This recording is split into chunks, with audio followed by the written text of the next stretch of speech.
नमस्कार, स्वागत है आप सभी का न्यूज 18 राजस्थान पर। वक्त हो चला है न्यूज 18 प्राइम का। मैं हूं आपके साथ हेमंत कुमार। नमस्कार, आपके साथ मैं Pallavi Ravindra Singh. Hezbollah chief Nasrallah की डेड बॉडी हमले वाली जगह से बरामद की गई। शरीर पर चोट के बताया जा रहा कई निशान हैं और ये कहा जा रहा है कि हिजबुल्लाह का जो हेड है वो बम धमाके से पैदा हुई दहशत में दम तोड़ गया। चोट का निशान नहीं है। नसरुल्लाह की मौत के बाद मची खलबली के बीच हिजबुल्लाह ने अब तक ये ऐलान नहीं किया कि उसका अगला चीफ नसरुल्लाह का चचेरा भाई होगा, ममेरा भाई होगा या फिर फुफेरा भाई होगा। जान जाने के खौफ का असर जैसा बेरूत में है, ठीक वैसा ही तेहरान में भी है। और खामनेई बदला लेने की कसम खा करके बंकर में बैठ गया है। और इधर दूसरी तरफ इजराइल हिजबुल्लाह के चीथड़े पर चीथड़े उड़ा रहा है। रिपोर्ट देख लीजिए।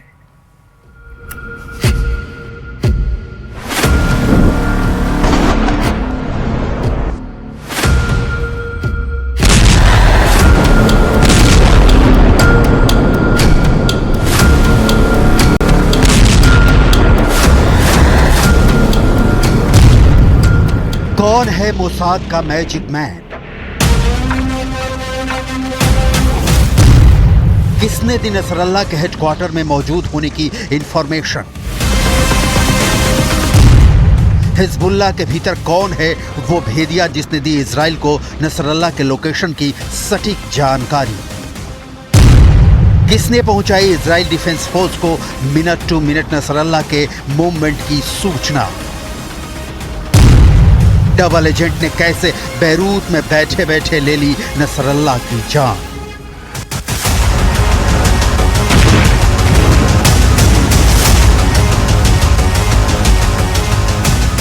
पूरी दुनिया हतप्रभ है, कैसे मारा गया हिजबुल्लाह चीफ नसरल्लाह?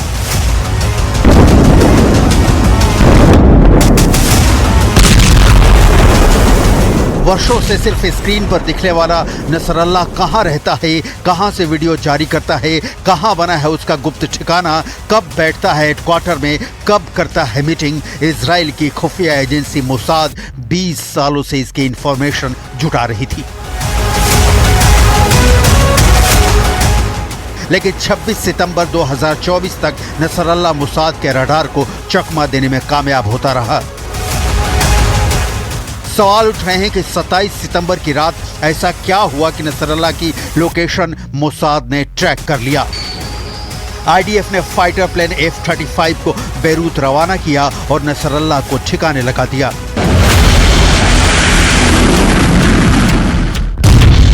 कौन है वो भेदिया, क्या है उसका नाम जिसने इजराइल को बताया नसरल्लाह का लाइव लोकेशन?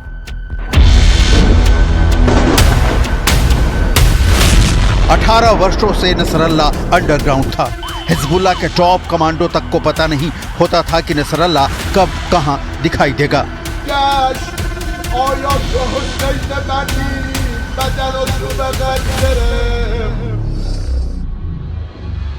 लेकिन मोसाद ने फिर भी उसका काम तमाम कर दिया। कहा जा रहा है कि हिजबुल्लाह के अंदर बैठे इजरायली सोर्स ने नसरल्लाह का लोकेशन आईडीएफ के साथ शेयर किया। आईडीएफ ने इसकी तत्काल सूचना बेन्यामिन नेतन्याहू को दी, लेकिन उस वक्त नेतन्याहू संयुक्त राष्ट्र में भाषण दे रहे थे। इस बीच इजरायली एयरफोर्स ने तैयारी शुरू कर दी। F-35 फाइटर प्लेन में बंकर बस्टर बम फिट कर दिया गया। उधर भाषण खत्म होते ही नेतन्याहू ने फोन उठाया और इजरायली एयरफोर्स चीफ को बैरूत के हिजबुल्लाह हेडक्वार्टर में बैठे नसरल्लाह के खात्मे का ऑर्डर दे दिया। נסראללה לא היה עוד מחבל, הוא היה המחבל, הוא היה הציר של הציר, המנוע המרכזי של ציר הרשע של איראן. הוא ואנשיו היו אדריכלי התוכנית להשמדת ישראל. הוא לא רק הופעל על ידי איראן, הרבה פעמים הוא גם הפעיל את איראן.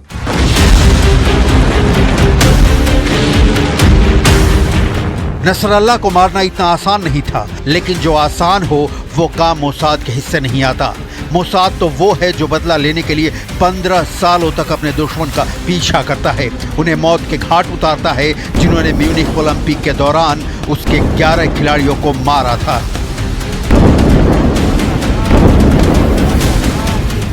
1972 की वो घटना पूरी दुनिया के सामने नजीर है कि मोसाद काम कैसे करता है। फिलिस्तीन लिबरेशन ऑर्गेनाइजेशन यानी पीएलओ से जुड़े लोगों ने ऑपरेशन ब्लैक सितंबर के तहत इजरायली खिलाड़ियों की हत्या कर दी। मोसाद ने उन सभी लोगों की हत्या की योजना बनाई जो किसी तरह से ऑपरेशन ब्लैक सितंबर से जुड़े थे। इस मिशन को नाम दिया गया रैथ ऑफ गॉड यानी ईश्वर का कहर। मोसाद के एजेंटों ने ऑपरेशन ब्लैक सितंबर से जुड़े लोगों को दुनिया के कई देशों में घूम घूम कर मारा।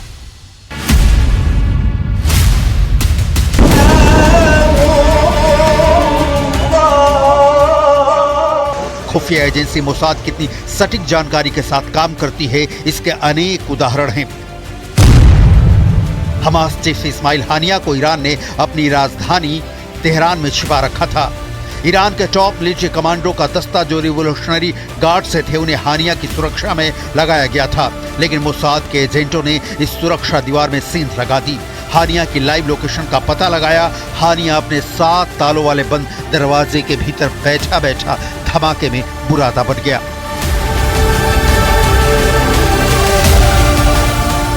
इजराइल अपने अस्तित्व के लिए चुनौती बने दुश्मनों का काम तमाम करने में धरती पर सबसे तेज काम करने वाला देश है।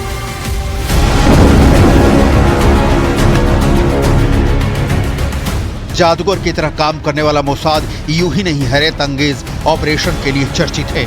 इसकी संगठनात्मक क्षमता, इसका सूचना तंत्र, इसके एजेंटों की बहादुरी और देश के प्रति समर्पण का भाव इन्हें दूसरी तमाम खुफिया एजेंसियों से अलग करती हैं। यहां यह समझना बहुत जरूरी है कि मोसाद आखिर ऑपरेशन को अंजाम कैसे देता है।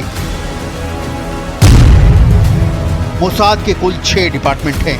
पहला है कलेक्शन डिपार्टमेंट जो जासूसी कार्रवाइयों को अंजाम देता है।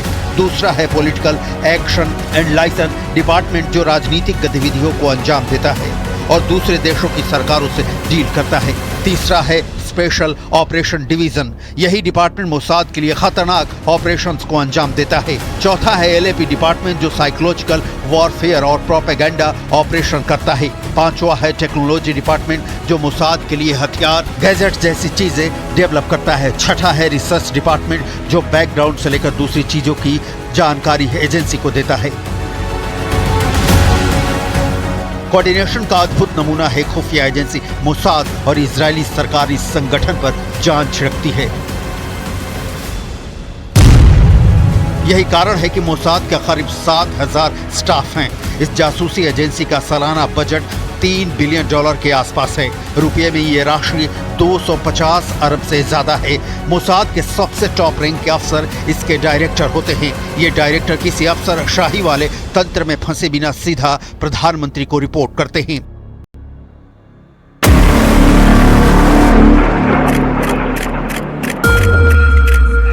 जब नसरल्लाह के हेडक्वार्टर में मौजूद होने की सूचना मिली तो न्यू ऑर्डर ऑपरेशन को अंजाम देने में इसीलिए सिर्फ 45 मिनट का वक्त लगा।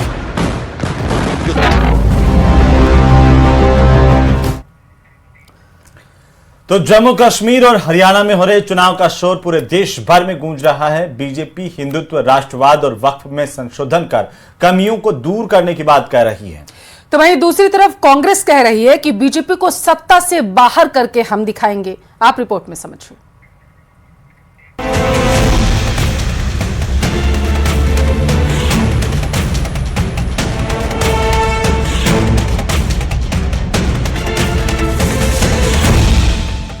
कश्मीर से हरियाणा तक इस वक्त चुनावी शोर में हर नेता जोर आजमाइश कर रहे हैं। बीजेपी पीओके से लेकर आतंकवाद पर प्रहार कर रही है, कांग्रेस के कारनामों को गिना रही है और हिंदुत्व के मुद्दे पर लोगों को एकजुट करने की कोशिश कर रही है। और इसी बीच गृह मंत्री अमित शाह का एक बयान सियासत का केंद्र बिंदु बन चुका है, जिसमें उन्होंने शीत सत्र में वक्फ बोर्ड कानून को सुधार कर सीधा करने की बात कही है। वक्फ बोर्ड का जो कानून है, ये वक्फ बोर्ड के कानून से बहुत परेशानी है ना। एक कानून को एक शीत सत्र में हम सुधार कर सीधा करने का काम कर देंगे।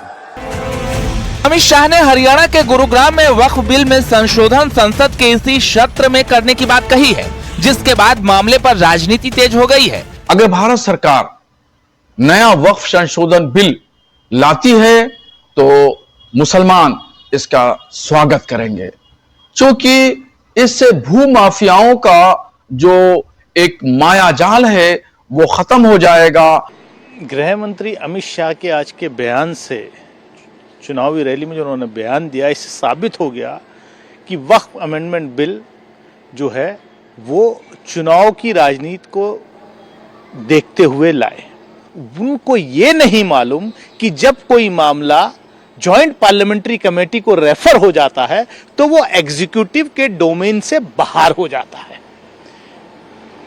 अगर मैं लोकसभा में होता तो मैं प्रिविलेज मोशन मूव करता गृह मंत्री के खिलाफ। दरअसल वक्फ बोर्ड कानून में संशोधन की जब से चर्चा हुई तभी से कांग्रेस और विपक्ष के नेता इसका विरोध कर रहे हैं। खासकर ओवैसी जैसे मुस्लिम नेता इसके विरोध में खुलकर सामने आए, जिसके बाद जेपीसी का गठन हुआ, लोगों के सुझाव मांगे गए और अब अमित शाह ने साफ कर दिया है कि शीत सत्र में बिल बदल जाएगा। तो निश्चित तौर पे भारतीय जनता पार्टी की सरकार ने पहले भी ऐसे कानूनों को समाप्त करने का कार्य किया, ऐसे नियमों को बदलने का कार्य किया है जो सिर्फ तुष्टीकरण के लिए होते थे, जिसकी उपयोगिता नहीं होती थी, और आगे भी इस तरह के कानूनों को बदलने का कार्य किया जाए। 80% से ज्यादा प्रॉपर्टीज ऐसी हैं जो कि गलत तरीके से बनाई गई हैं और बाद में उनको डिक्लेयर कर दिया गया। तो ये सुनवाई हो रही है और अगर ये एक्ट पास हो गया, हो ही जाएगा, तो बहुत लंबे स्तर पर सुनवाई होगी और सब चीजें अलग अलग होंगी। एक और बीजेपी अपने मुद्दे के साथ चुनावी मैदान में है तो दूसरी ओर कांग्रेस बीजेपी को सत्ता से हटाने की बात कर रही है। 82 साल के कांग्रेस अध्यक्ष मल्लिकार्जुन खड़गे का कहना है कि जब तक मोदी को सत्ता से नहीं हटा देते वो मरने वाले नहीं हैं। चाहे कुछ भी हो, मैं ऐसा ही छोड़ने वाला नहीं। अब मेरे को तो 83 इयर्स चल रहे, इतना जल्दी मरने वाला नहीं हूं। जब तक मोदी को नहीं हटाएंगे तब तक मैं जिंदा ही रहूंगा, आपकी बात सुनूंगा, आपके लिए लड़ूंगा। चुनावी शोर के बीच बयानों के तीखे तीर चल रहे हैं। हरियाणा हो या कश्मीर, वार पलटवार जारी है। नेताओं के आरोप प्रत्यारोप, दावे और वादे, और इसी बीच वक्फ पर अमित शाह का बयान इस सियासी पारा को और हाई कर चुका है। जाहिर है आगे हरियाणा में चुनाव है और बीजेपी सत्ता वापसी के लिए हर तीर अपने तरकश से निकाल रही है, जिसमें एक वक्फ बिल में संशोधन भी है। Bureau report, news 18।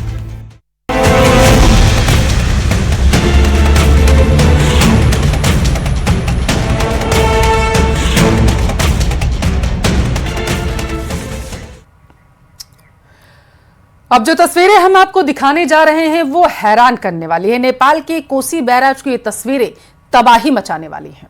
और बैराज से पानी की स्पीड देखकर के और पुल पर चीख पुकार मच गई। किस तरीके से लोग परेशान हुए इस रिपोर्ट में देखिए।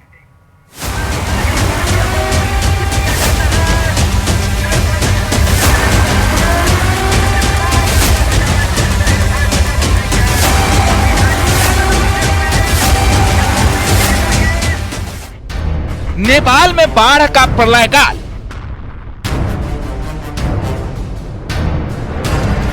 जल तांडव से नेपाल में हाहाकार। नेपाल में बाढ़ से 200 से ज्यादा मौत।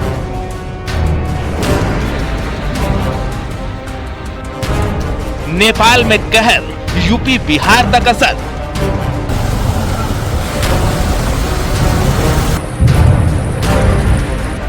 यह है नेपाल का कोसी बैराज।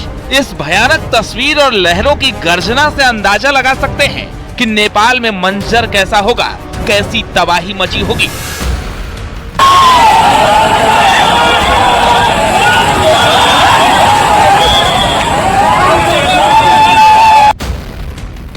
बैराज से पानी की स्पीड देख पुल पर चीख पुकार मच गई। लोग पुल से भागने लगे। ऐसा लग रहा था मानो पानी अपने साथ इस बैराज को भी बहा ले जाएगा।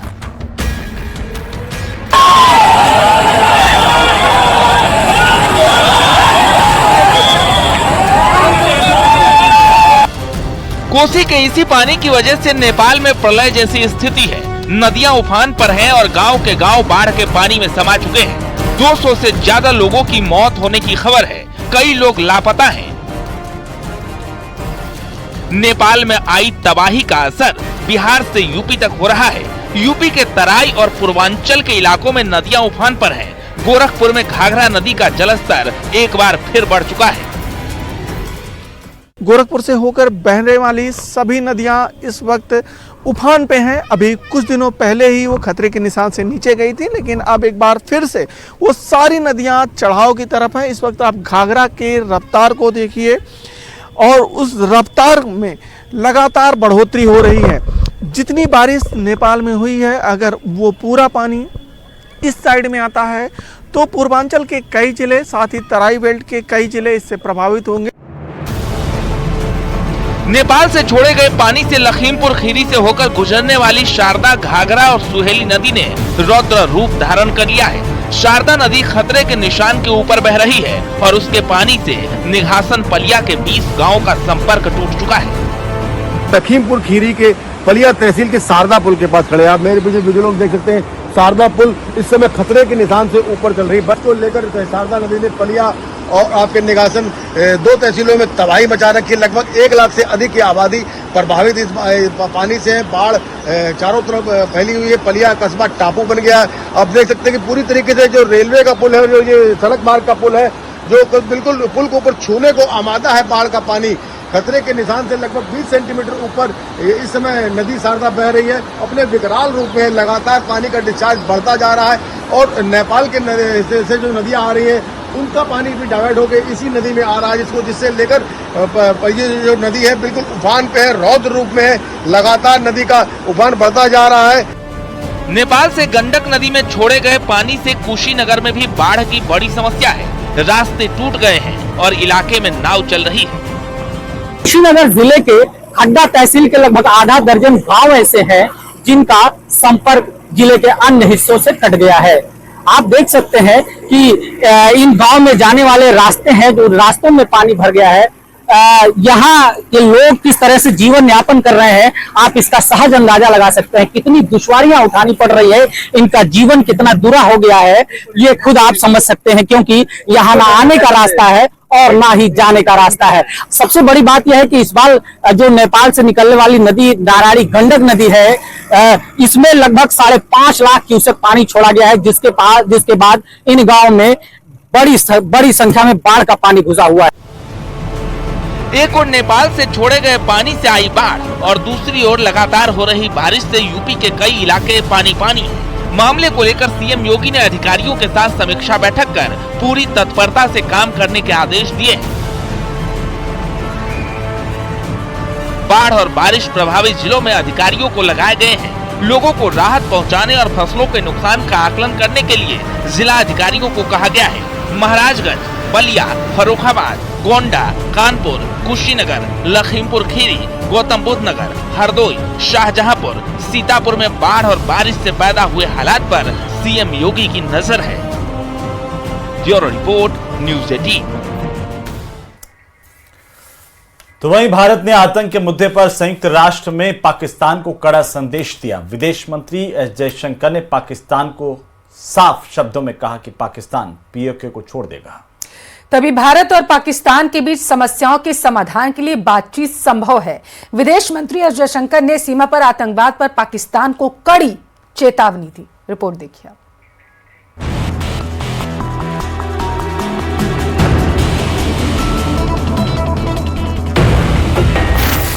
India is seizing Kashmiri lands and properties and settling outsiders into occupied Jammu and Kashmir. Pakistan has long employed cross-border terrorism as a weapon against its neighbors. आतंक के मुद्दे पर संयुक्त राष्ट्र में पाकिस्तान को दुनिया के सामने भारत ने साफ संदेश दिया है। विदेश मंत्री एस जयशंकर ने कहा कि भारत और पाकिस्तान के बीच समाधान तभी होगा जब पाकिस्तान पीओके को छोड़ देगा। जयशंकर ने पाकिस्तान को आतंक के मुद्दे पर भी जमकर घेरा। विदेश मंत्री एस जयशंकर ने पाकिस्तान को सीमा पार आतंकवाद के लिए कड़ी चेतावनी दी और कहा कि पाकिस्तान को इसका परिणाम भुगतना होगा। Pakistan's cross-border terrorism policy will never succeed, and it can have no expectation of impunity. On the contrary, actions will certainly have consequences. संयुक्त राष्ट्र के 79वें सत्र को संबोधित करते हुए विदेश मंत्री ने पाकिस्तान को जमकर धोया। एस जयशंकर ने पाकिस्तान को चेतावनी देते हुए कहा कि पाक की आतंक नीति कभी भी सफल नहीं होगी। पाकिस्तान अपने कर्मों का फल भुगत रहा है।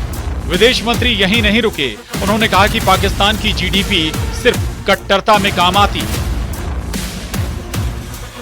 The issue to be resolved between us is now only the vacation of illegally occupied Indian territory by Pakistan, and of course the abandonment of Pakistan's long-standing attachment to terrorism. इससे पहले यूपी के CM Yogi Adityanath ने भी कश्मीर में प्रचार के दौरान कहा था कि पीओके भारत में शामिल होने को तैयार है, क्योंकि पाकिस्तान कंगाल हो चुका है और पीओके के लोग भारत के साथ आना चाहते हैं। पाक अधिकृत कश्मीर भी फिर कश्मीर का ही पार्ट होने वाला है, जम्मू कश्मीर का ही भाग होने वाला है। और यही तो हलचल है पाकिस्तान में। वे अपने लोकतंत्र को बचा नहीं पाए, उनको अपने लोकतंत्र को बचाने के लिए मशक्कत करनी पड़ रही है, और मशक्कत करते करते आज पाकिस्तान इस स्थिति में पहुंच गया है। और चलिए इसी के साथ फिलहाल के लिए इस बुलेटिन बस इतना ही। यहाँ रुकेंगे एक छोटे से ब्रेक के लिए। नमस्कार।